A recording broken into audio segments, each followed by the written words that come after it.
Les Gardiens de la Galaxie 2 est un film riche, pas seulement en termes financiers, mais aussi et surtout en termes de clins d'œil, caméos et autres easter eggs à l'univers Marvel. Voilà un condensé des références que nous avons pu lister. Commençons par l'intronisation du personnage de Stakar-Ogord, interprété par Sylvester Stallone. Dépeint dans le film comme un leader des Ravageurs, il est dans le comics l'un des membres des Gardiens de la Galaxie volume 3000, l'équipage initial de la licence créée en 1969 par Arnold Drake et Gene Colan. À la fin du film, on découvre d'autres membres de ce roster, notamment à travers une scène post-générique où Ogord propose au capitaine des autres équipages des Ravageurs de s'unir. Nous pouvons donc compter sur Michelle Yeoh, Aleta Ogord, Michael Rosenbaum, le Lex Luthor de Smallville en Martinez Tenaga, Ving Rhames en Charlie 27 et Miley Cyrus qui est la voix de Mainframe. De quoi espérer un retour de ce casting 5 étoiles dans le troisième volet des Gardiens. Continuons sur les Ravageurs. Cet équipage de gentils contrebandiers au code moral établi donne l'occasion à James Gunn de caler nombre de ses amis ou de sa famille dans son film comme il l'a lui-même déclaré.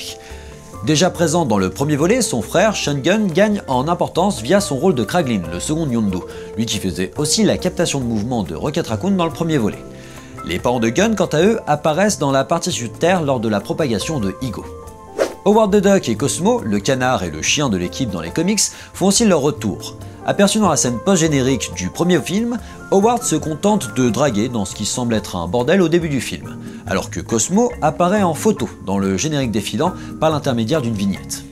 Lors des multiples sauts spatiales du trio Rocket, Yondu, Kraglin, ceux-ci passent par diverses planètes. Sur l'une d'entre elles, il m'a semblé apercevoir Thanos, ou peut-être Hulk, en train de matraquer un ennemi. Un plan très rapide et pour l'instant non notifié sur les divers sites spécialisés. Je vous invite à me dire en commentaire ce qui vous a semblé distinguer. Ensuite, ceux-ci passent devant Stanley et les Watchers, une race d'extraterrestres chargés d'observer les événements importants sur les différents mondes. Caméo d'autant plus appréciable qu'il sous-entend que les différents rôles de Stanley pourraient être une seule et même personne. Un espion des Watchers observant les actions super-héroïques sur Terre, puisqu'il mentionne avoir livré un colis FedEx comme dans Captain America Civil War. Au début du film, Kurt Russell, alias Ego, apparaît rajeuni, comme à l'époque du premier Stargate, et habillé en référence à David Hasselhoff dans K2000. Référence d'autant plus assumée par les nombreuses références de Star-Lord et le caméo de l'acteur à travers une rapide transformation de Ego en celui-ci lors de la dispute avec son fils. L'acteur-chanteur interprète aussi la musique du générique de fin, remix du thème de Tyler Bates, lui qui avait déjà fait un remix de Hook Up a Feeling, l'une des chansons du premier Gardien de la Galaxie. Le kitsch de ce générique est aussi assumé par des vignettes où les héros du film ont l'occasion de danser au rythme endiablé funky de David Hasselhoff. Mais avez-vous remarqué qu'en plus de Cosmo, le grand-père de Peter fait partie des personnages présents, ainsi que Dewey Cast, interprété par Jeff Goldblum. Frère du collectionneur, lui-même interprété par Benicio del Toro dans le premier volet, il est dans Thor 3 celui qui semble organiser les combats d'arène où Thor et Hulk vont se rencontrer à en croire le trailer du film. Les scènes post-génériques sont nombreuses et la plupart purement anecdotiques, puisqu'exclusivement humoristiques. Kraglin s'essaie maladroitement à la maîtrise de la flèche de Yondu, Groot fait une crise d'adolescence devant un Peter râleur, et je vous ai déjà parlé de la réunion des Gardiens de la Galaxie volume 3000 et de Stanley en difficulté face aux Watchers.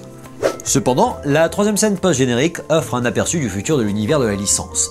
On y découvre la grande prêtresse des souverains préparer un plan de vengeance envers les gardiens via la création d'un cocon renfermant une créature du nom d'Adam. Il s'agit en fait d'Adam Warlock, un personnage de l'univers galactique du comics Marvel dont l'existence est liée à la pierre de l'âme, pierre de l'infinité recherchée par Thanos et qui sera au centre du troisième volet d'Avengers Infinity War. Alors, présence d'Adam Warlock dans Avengers ou retour du personnage en ennemi ou collègue lors du troisième volet de la licence, seul le futur nous le dira.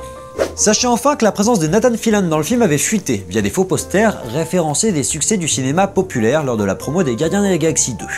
Il devait interpréter Wonder Man, un super-héros qui est acteur de cinéma. Hélas, il semblerait que la scène fut coupée du montage final, cette partie devait très vraisemblablement se situer lors des conséquences de l'attaque de Ego sur Terre. Probablement à découvrir dans les bonus du Blu-ray. C'est tout pour cette émission spéciale consacrée aux références dans les Gardiens de la Galaxie 2. N'hésitez pas à nous dire en commentaire si vous en avez distingué d'autres ou si vous avez tout simplement aimé la vidéo. Vous pouvez aussi consulter la critique du film en 180 secondes et venir donner votre avis en commentaire. Un petit pouce bleu, ça fait toujours plaisir et je vous dis à très bientôt pour d'autres vidéos sur Popcast.